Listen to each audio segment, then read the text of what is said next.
stuff. I'm talking so much, I'm blathering on so much about irrelevancies that I am not getting this done. So, what else can we talk about that's not horror movie related? I talked about good field movies, superhero movies, Superman. It's not even a close competition. It's not for me. It's not even a close. And no matter how campy and how dated 1978 Superman looks, because it does look dated when you compare it to Endgame. It doesn't matter. Superman 78 is the nostalgic factor, as the Christopher Reeve factor. He nailed both Clark Kent and Superman at the same time, like in the same scene without changing, without a cut. He could. It was just. I cannot tell you how wonderful, because Superman is my favorite superhero, how wonderful Christopher Reeve was as Superman. It is just beautiful. The first 1978 movie. The rest of them, whatever. I like the Batman trilogy, the Nolan Batman trilogy. I thought those were extremely well done, and I loved every one of them. I loved all three, and for different reasons, but I loved all three. I've been on this page for like literally ever, so I should get back to working this. I will say I'm very disappointed. This is just a personal thing for me. Because I'm a DC over Marvel any day of the week. Because I grew up on DC. Marvel was the upstart. I grew up on Wonder Woman, Batman, and Superman, and the Justice League, and the cartoons, all stuff when we were kids in the 70s. And yet, they completely, without a shadow of a doubt, blew the movies franchise on that. I mean, I would rather go back, and again, for all the people that have faults with it, I'd rather go back to the Tim Burton Batman for the Justice League kind of thing. And that's what they did in The Flash-ish. They brought back Michael Keaton. Not to give that away. but they had such, and again, the DC has always fallen short ever since Marvel became huge. Before Marvel became huge, DC just ruled, and they did, because they're so big in their britches about look how great DC is, because we got the three biggest comic book franchises in the history of mankind. Superman, Batman, Wonder Woman. They dwarf anything anybody put out before or since, right? They're the three biggest comic book superheroes, period. You can't, there's not even a comparison to Wolverine back then, back in the 70s and 80s, or the 60s or the 50s. There's no even comparison about how big Superman was. The guys had TV franchises since the 20s and 30s. so Superman and Batman, just massively huge. Even the Adam West, which I grew up on. I grew up on the Adam West Batman and Michael Keaton Batman, and all that stuff. And back then they could have and should have done something with it to make. Is there a gap here? There's a gap there. To make the franchise go into a serialized movie franchise like they did with the X-Men, and the Avengers. They should have done that, but they didn't do that. There was talk of doing that between Batman and Superman 78, and then Batman 86 or 85, whenever it came out, the Timothy Burton one. But it never got together because egos got in the way. And that was the problem with DC ever since Marvel started getting huge, is that the egos on the DC side, that we are too big to fail, because we got the three biggest superheroes ever, and so we can't fail. And yet you guys did. Now again, to be said, Wonder Woman, the first one, was just knocked it out of the park. It was a perfect superhero movie. It was a perfect Wonder Woman movie. It was a perfect introduction to the DCEU as it is, which Man of Steel didn't do. I mean, I like Man of Steel, but Man of Steel is competing with Superman 78. And for me, Superman 78 is always going to win. Now, there are some really good parts of Man of Steel. Like, don't get me wrong. What's his name? Plays a really good Superman. Doesn't do Clark Kent for me. And where Brandon Routh was a really good Clark Kent. a little shaky with the Superman, although pretty good with the Superman. But Christopher Reeve nailed both characters on the screen at the same time, which is something that has never happened before or since. Now, I love Superman so much. I love the whole TV series. I watched Lois and Clark through and through. I watched, I missed Superman and Lois, which I thought was a fantastic franchise for Superman. On TV, DC is better than Marvel on TV. It really is. I didn't mind She-Hulk. I didn't mind other stories, but the Superman Lois and Clark was a fantastic series for the seasons. I think it's 12. Flash, fantastic series. Arrow, yeah, it's okay. I like the Flash better. Supergirl, I adored from beginning to end. And so on TV, DC found their niche, and then the cartoons. The DCEU on the cartoons, if you want to call it that, the DC Batman, the DC Superman, the DC Batman especially, with Mark Hamill playing Joker and what's his name, Conroy playing Batman, just wonderful. So DC found their niche on TV, but they can never seem to keep the momentum going in the movie theater, because Wonder Woman was a wonderful movie. It was just a perfectly wonderful movie. And I've seen it, I don't know how many times now. I've watched it a lot of times, and every time I love it. It doesn't bore me at all. The first one, the first Aquaman just knocked it out of the park. And then Heard happened. Amber Heard happened.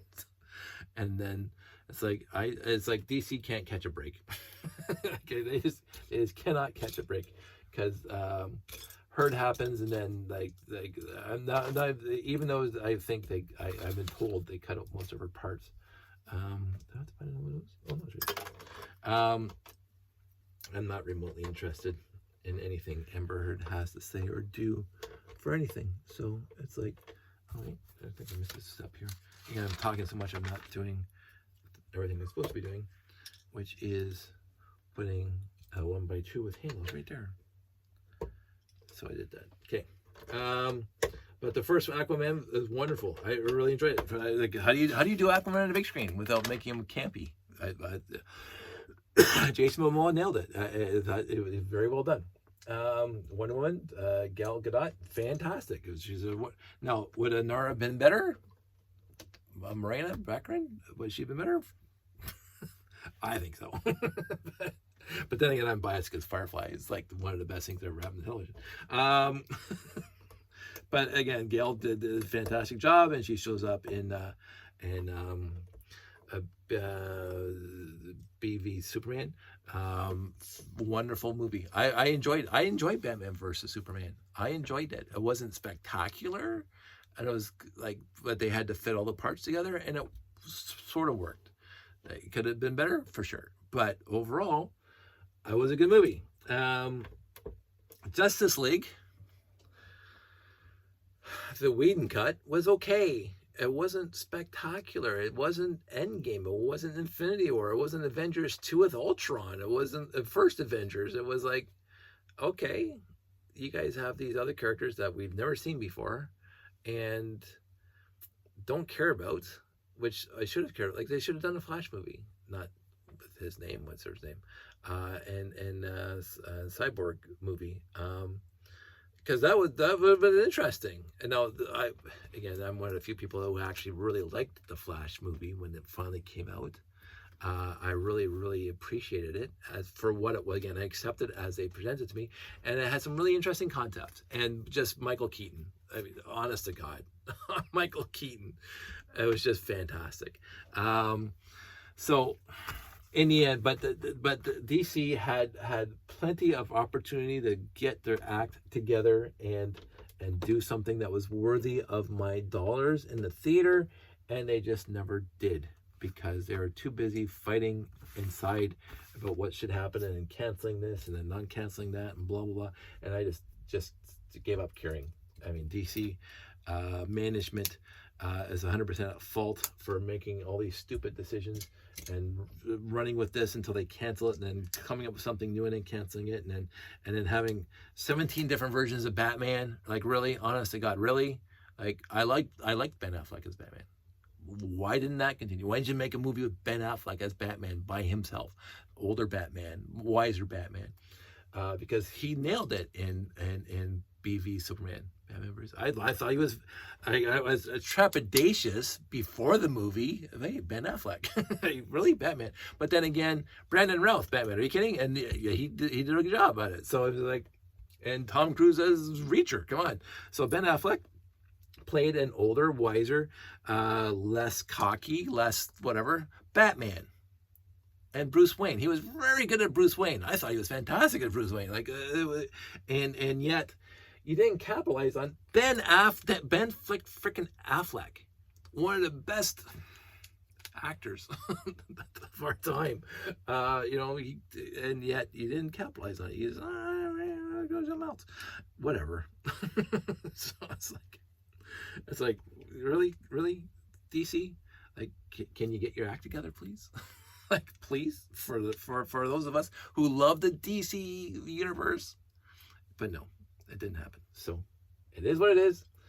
We did not get the 21 movie franchise that Marvel excelled at. Just nailed it, knocked it out of the park. So going through those movies, I would say it was, for the longest time, the Dark World was the worst of the franchise. Dark World, I did not at all have any care for. It was okay as a movie, but out of all the rest of the movies, it was like disappointing. Because the Thor 1 was fantastic. I loved it. I loved Thor 1. I thought it was very well done.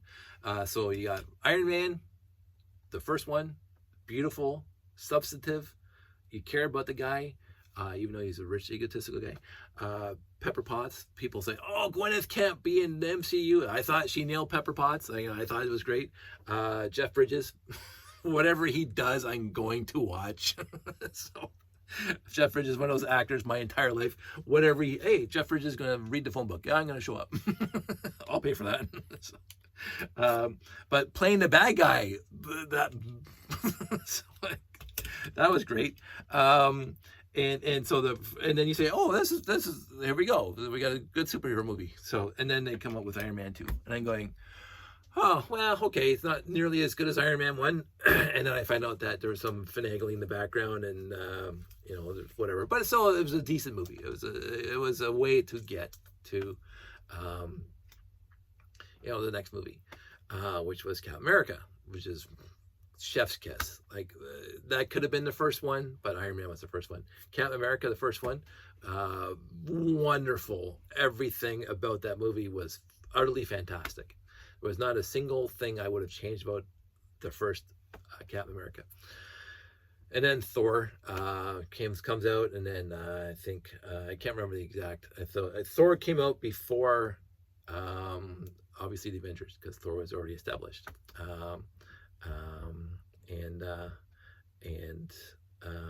And then the Avengers shows up, the first Avengers movie. Out of all 4 Avengers movies, I will say this till I have my deathbed, the first one was the best. The rest of them were great. The first one was the best. Now, people say the third one was awesome. It was awesome, but it was the end of a 21 movie franchise. It couldn't be anything but awesome. I mean, they could have blown it, but they didn't. And there's a lot of stuff going on, and there's a lot of, and it was 3 hours, fantastic. I didn't mind that at all. But for substance and just focusing on the 6 original characters and all the other stuff, the story, Coulson dying, like the first one was just, Loki, like it was just so perfect. The first one, I love the first one. It's absolutely my favorite Avengers movie out of all 4. And again, the rest of them are fantastic. I liked Ultron. I think out of all 4 movies, Ultron was the least best. I want to say that. But I really did like, let's see if this is actually going to work. If I put everything together properly. Yay. Avengers 3, Infinity War, sure, as a way to get to 4. A lot of good things happen in Infinity War. A lot of spectacular superhero cutscenes, like Thor showing up. Give me Thanos. Rocket. Just like all of them working together.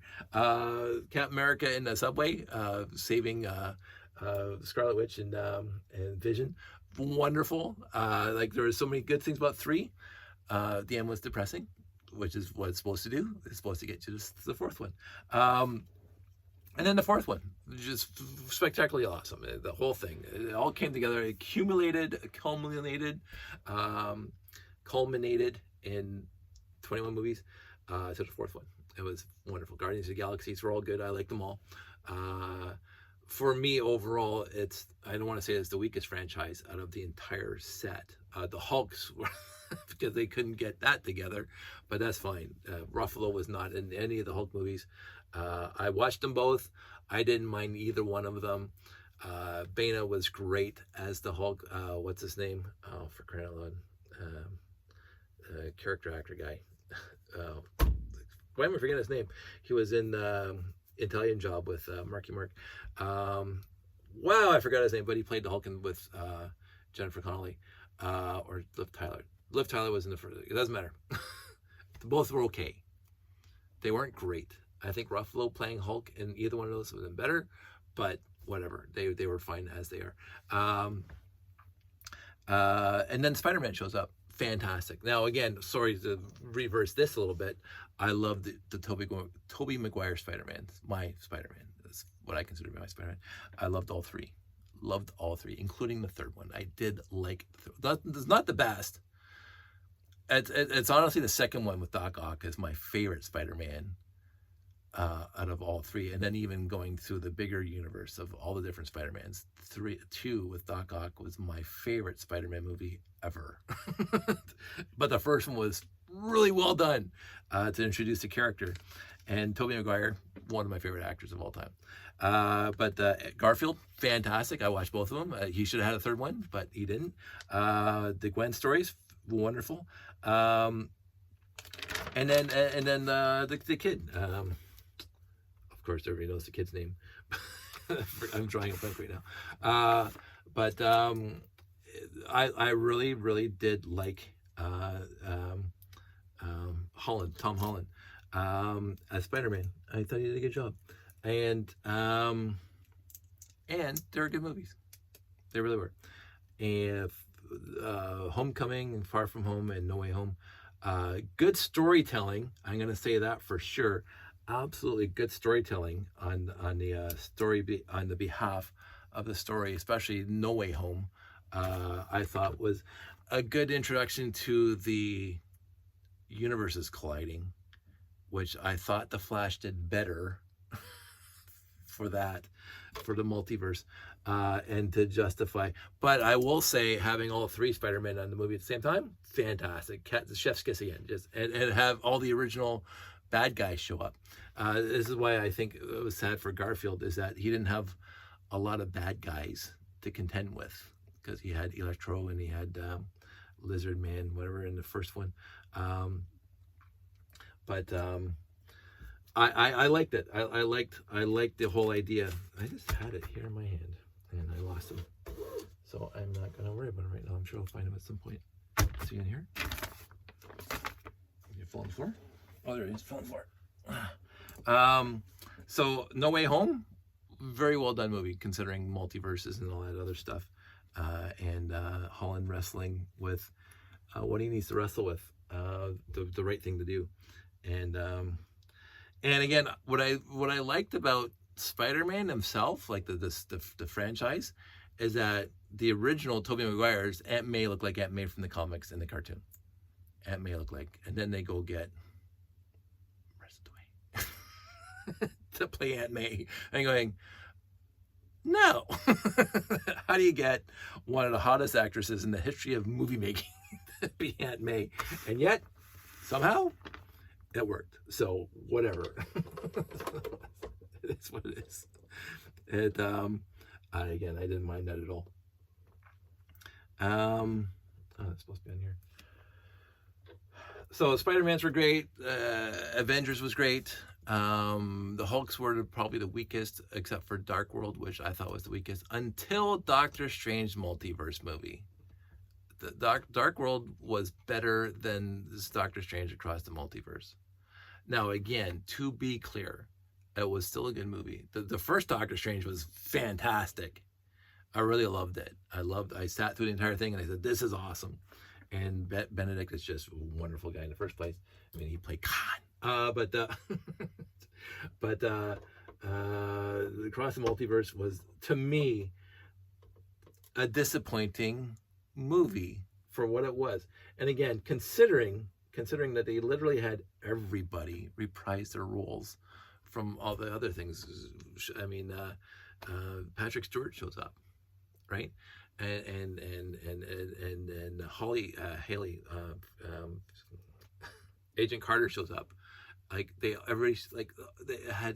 had so much potential, and yet, for me, the Flash did the multiverse better. The universes colliding. I didn't mind the story. I didn't mind the kid. I didn't mind the girl running around and jumping from universe to universe. I didn't mind that at all. But I would say that the Flash did it better in the end. I'm missing some. These things are supposed to be here. There's one there, and there's the other one. I need these in red. I have lots in blue. So that's the Flash, and besides the actor's personal issues, I thought he was an okay Flash. But the kid, Grant, whoever played him in the TV show, far better Flash. One of my favorite Flash characters ever. He was fantastic, and Cisco and all of them. Again, the DC universe is fantastic on TV and not so fantastic on the big screen, but they were fine in the end. I'm so busy talking, I'm not getting this done. I would have been done hours ago. How long is this? Oh my God, hour 21. I should have shut up years ago. I'm definitely going to be splitting this thing up into parts. Oh, it's already 11:34. There might be at least a part 2 on this, because I am fast running out of steam. And all the other things that I should get done, and I have to go to work tomorrow. And I'm just about talked out of movies. I'm sure there's a lot more stuff for me to talk about, but I am getting tired. And when I get tired, I forget so much stuff. What else am I doing? I'm working for this guy. And those guys. I'm gonna say the gizmo in this build is really wonderful. I always liked it. They always did a good job on that. And 2 of those, there and there, and then 2 of those. So yeah, what else could I talk about? If you want to talk about classic movies, Casablanca. I mentioned that before. It's in my top 5 favorite movies of all time. To me, it's powerful. It's poignant. It's not historical, but it talks about historical events going on in the world, and yet you never directly see what was going on in the world at the time, but the inference is there. They filmed it in Morocco, if I remember correctly, in 1939, before the war got to Africa. And so it was, I could be wrong on that, but it somehow stuck in my head that they actually filmed it on location where the film supposed to take place.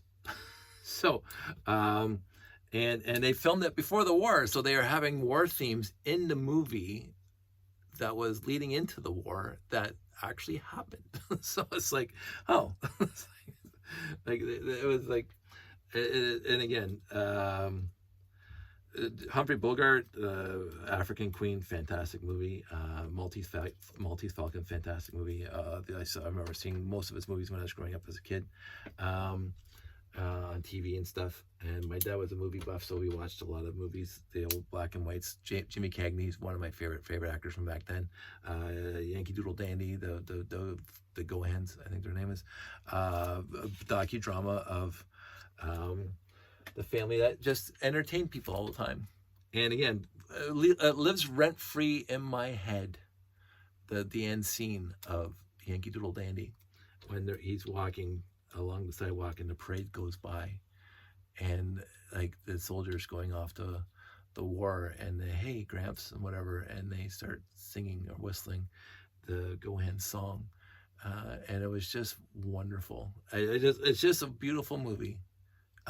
Again, I haven't seen it in 40 years, so I could be 100% misremembering, but I don't think so. I think Yankee Doodle Dandy is just one of those movies that will stand the test of time. I believe in the end, people are going to say, 20, 30 years from now, it's going to get a rediscovery, a resurgence. And James Cagney, I can't even remember the movie now, but it was a movie when I was a kid where he played the bad guy. And I don't know if it was his brother or his mentor was a priest, and the entire movie the priest is trying to get the kids to not go over to the dark side. It's kind of like a Bronx Tale with De Niro, which is a wonderful movie where De Niro doesn't play heavy; he just plays a dad. I love the Bronx Tale, and what I can't remember the name of it, but James Cagney plays the mob guy, and I think it was his brother. Might just be a friend that he grew up with, plays a priest, and the priest is always trying to get the kids to not go over to the mob because the mob's fun and in games when you're a kid and blah blah. And Cagney is like this big, everybody has to respect them and blah blah blah. And the priest says you don't want to walk down those paths, kids, because it's only going to end up in whatever. And then right at the end, when Cagney gets the death sentence, the priest walks in. You have to act like an utter coward because these kids are going to follow in your footsteps if they think this is a good life. And so Cagney, as a character, oh no, I don't want to die. Oh, I'm too scared, blah blah. And all the kids, oh, he's just a whatever, and they walk away from him. I thought it was a brilliantly well done movie. But I like those kind of movies. Again, when there's a point there, I love those kind of movies. Where'd that piece come from? Oh, there. I'm a Yankee Doodle Dandy, Yankee Doodle do or die. Born on the 4th of July. It's in my head, like literally all the time. I started singing. I just sing it in my head. It's such a great movie. And so yeah, Cagney I grew up with, Jimmy Cagney, Jimmy Stewart. It's a Wonderful Life. It's a given, but the Man Who Shot Liberty Valance. It's just a spectacularly awesome movie. Again, black and white, John Wayne, Jimmy Stewart, a whole bunch of people you'd recognize from back then. It's just a wonderfully told story, and it's awesome. And what was that? The end quote from the movie? Like, if the myth is better than the reality, you print them. Oh, you print. If the legend is better and bigger than reality, you print the legend. Because he didn't shoot Liberty Valance, John Wayne did. I was just like, wow, that was great. So, but the lead up to it, the build up, the what I like about those old 1950s movies is they don't take you to the end immediately. You see the buildup of suspense that Jimmy Stewart is this kind, meek person who's going to get shot by the bad guy because the bad guy has it in for him, and it just goes through the entire movie where he has to start putting aside his morals and his whatever, and he has to learn how to shoot a gun and whatever. And you're watching this whole movie and you expect in the movie it's going to be fine because in the 50s the good guys always win, which is why I like 50s movies. But then they do the topsy-turvy thing because you think there he is, and he shoots, and the bad guy falls down, and you think he did it, right? He didn't compromise, but he stood up to the bad guy, and he wins. And then they retell the story from the actual point of view of what happened, because Jimmy Stewart's character was the man who shot Liberty Valance in the newspaper. He's the one that did it. And it turns out that, no, that's not what actually happened. John Wayne did it. And John Wayne, through the entire movie, there's conflict between the two of them because there's this girl that they're fighting over kind of thing. So it's a wonderful little movie. And I've always loved it. Always loved the man who shot Liberty Valance. It's just I adored it. The Shootist, John Wayne's last movie. Little Ronnie Howard's in it. And it's good too for John Wayne's last movie. I actually was flipping through the TikToks the other day, and there was the interview with Ron Howard talking about how he shows up on set the first time with, where they're filming the movie, and he meets John Wayne for the first time. And John Wayne's like 6 foot, whatever, the big guy. Marion Wayne, by the way, is his real name, but John Wayne, Marion. And he's 6 foot, whatever, and he's got hands the size of baseball mitts, says Ron Howard, and he's shaking my hand, and oh, you're an upstart, because they covered a TV guy where Ron Howard and Henry Winkler on it, because Happy Days was the biggest show on TV at the time making this movie. And so I was like, oh, and he's trying to talk it down and whatever. And John Wayne goes, don't worry about it, kid, and whatever. And they start talking, and then they film the entire movie, and Ron Howard says, and then John Wayne, as we knew he was getting sick, comes up to me after, and he says, oh, we should do a movie together, you and me. We should do another one. It was so much good. We had so much good times in the last one. And then he passed away, 1977. No, I love John Wayne movies. I love Angel and the Bad Man. That's going way back, I think, to the 30s or 40s. Angel and Bad Man. And not even to talking about True Grit. Like, you want to watch John Wayne being John Wayne. And again, that brings it right back to the other conversation where he said, where you have reboots or remakes and the original. I love the original. I've seen it numerous times. I love the remake. But Jeff Bridges, again, Jeff Bridges, and little Matt Damon. I love the remake. And again, they both have fundamentally different approaches to the characters. And yet they both worked, and they were both a lot of fun to watch. And I really did love them both. In some aspects, the original was far superior to the reboot. In some places, the reboot was better than the original. And that's the way it should be. Which I think a lot of studios forget, that when you're making a movie that is rebooted off of some other movie, that you have to take into consideration that you're never going to capture the same lightning in a bottle twice. You're not going to do it. Nobody's ever done it. But what you can do is you can tell the story in a different way, your new way, and make the case that your way is as worthy as the original. And True Grit, the reboot, the remake, was worthy to watch. There were certain parts where the original was better, and there were certain parts that the new one was better. I will love them both. And I think I'll tears pointing up to the right. What is it for? Well, I am just slacking on this one. This should have been done hours ago. It should not take me over an hour and a half to build a set, by the way. but I have been talking. And again, now we're at the point now is, am I actually going to upload this video? That's going to be a question of the day. But I promised Kay that I would actually get this thing uploaded. And so I'm going to break it up into a few parts. There's this guy. This guy goes on to here. I am hopefully getting down to the nitty gritties, the nitty gritty nitties. This requires a turntable, and that goes on to here. The nitty gritties. There we go. What else is over here? Oh, what's that guy doing? Oh, all these little tiny things that I'm forgetting, which is not a surprise because I'm so busy talking.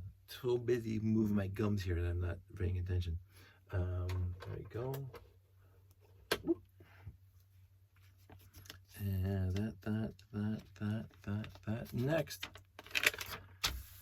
Okay, now we're into the double-decker hinge plates. So we got that. I am getting down to the nitty gritty, I think. We got that. We got that. We got a nice logo there. We got another one of those. We got the Meganet right there. And that goes on top of this guy.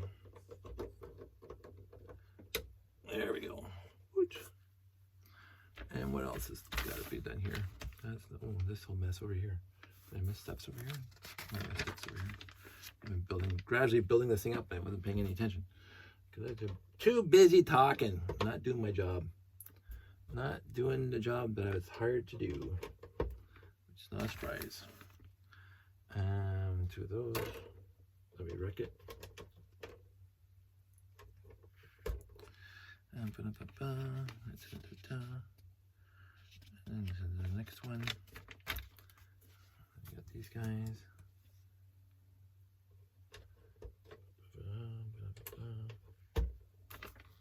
Okay, so that's done. This guy. There he is. That goes there. Oh, that is done there. That's done there. This goes on top. I will say that it's been a long time since I built this thing before. And I'm forgetting a whole bunch of stuff, I'm sure. People are going to say, you forgot this piece, you forgot to do that piece. Yeah, whatever. So, it is what it is. I will say, besides the one and the hinge plate right there. Ooh, that's nice. I forgot about that. Okay, so that's that. So, now, we get these things here and here. And if I remember correctly, that goes there like that. Ta-da! Yes, that works. We got some extra pieces. Oh, I got all these four. Where are these 4 pieces supposed to go? I lost out on these 4 pieces. 4 black. I'm sure they're supposed to go somewhere, and I'm sure I forgot it because I was too busy talking to pay any attention to where they're supposed to go. So I'm not going to worry about it right now. And then all these extra pieces. Thank you, Kay, for that. That's good. That's good. That's good. That's good. So yeah, extra pieces. And then this over here. So we go here. I gotta move all these extra pieces over here.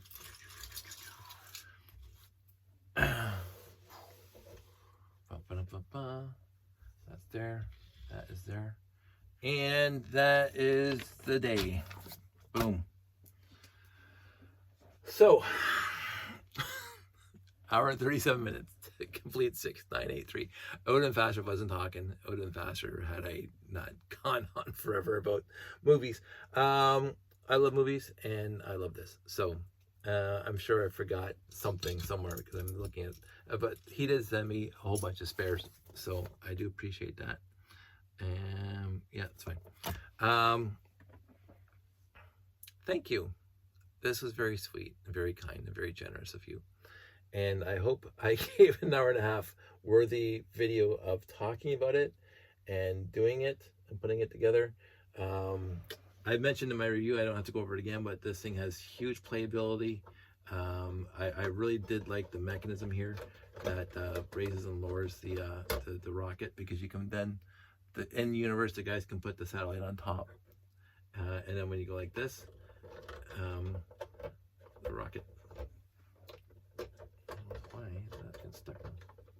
What? That doesn't make sense. Something happened. Something happened. Oh, it's this way. I'm going back to bed. So that comes up like that, obviously, and this comes down, and then this thing comes up in the back. So I should pay attention to which way that's going. And the fact that the rocket itself stays like really it's upright when you put this back down, I thought was brilliant. There's nothing wrong with this set.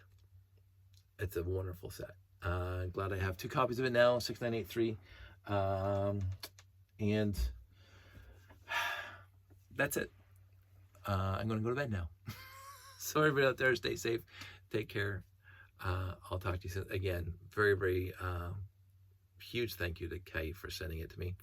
And I really do appreciate that. And he did send me a message today saying that we should do a Skype sometime. I don't know if I'll do it live on the YouTube stream, but we're probably just going to hang out and talk on our own. And again, I'm here. I'm not going anywhere. So call me, text me, whatever. We'll talk soon. Everybody out there, stay safe. Take care. Bye.